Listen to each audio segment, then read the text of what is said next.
ધડાકાભેર ટક્કર બાદ બે કાર હવામાં ફંગોળાઈ. મુંબઈમાં એક્સપ્રેસ વે પર 6 લોકોના કમકમાટી ભર્યા મોત. મુંબઈથી લગભગ 400 કિલોમીટર દૂર જાલના જિલ્લામાં એક ભયંકર માર્ગ અકસ્માતની ઘટના બની. ગત રાત્રે મુંબઈ નાગપુર એક્સપ્રેસ વે પર બે કાર વચ્ચે એટલી હદે ભીષણ ટક્કર થઈ કે તેમાં ઓછામાં ઓછા 6 લોકો તો ઘટના સ્થળે જ મૃત્યુ પામી ગયા, જ્યારે અન્ય 5 લોકો ગંભીર રીતે ઈજાગ્રસ્ત હોવાની માહિતી મળી છે.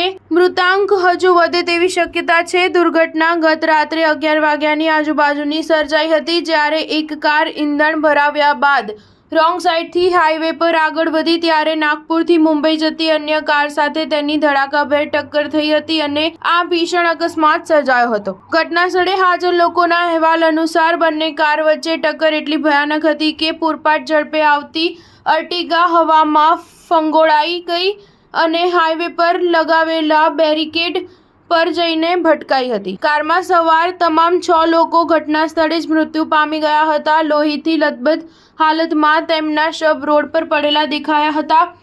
ઘટનાની જાણ થતાં જ પોલીસ ઘટના સ્થળે પહોંચી હતી. તેણે ક્રેનની મદદથી કારને હાઈવે પરથી હટાવી હતી અને ઘાયલોને હોસ્પિટલ ખસેડ્યા હતા. પોલીસે જાણકારી આપી કે અકસ્માતમાં 2 કાર સામેલ હતી, જેમાં એકનો નંબર MH12MF1856 હતો. આ ગાડી ડીઝલ ભરાવીને રોંગ સાઈડમાં આગળ વધી હતી, જેની ટક્કર નાગપુરથી મુંબઈ આવતી કાર MH47BP5478 સાથે થઈ હતી. સ્ટાર ન્યૂઝ 7 હંમેશા સચ્ચાઈની સાથે.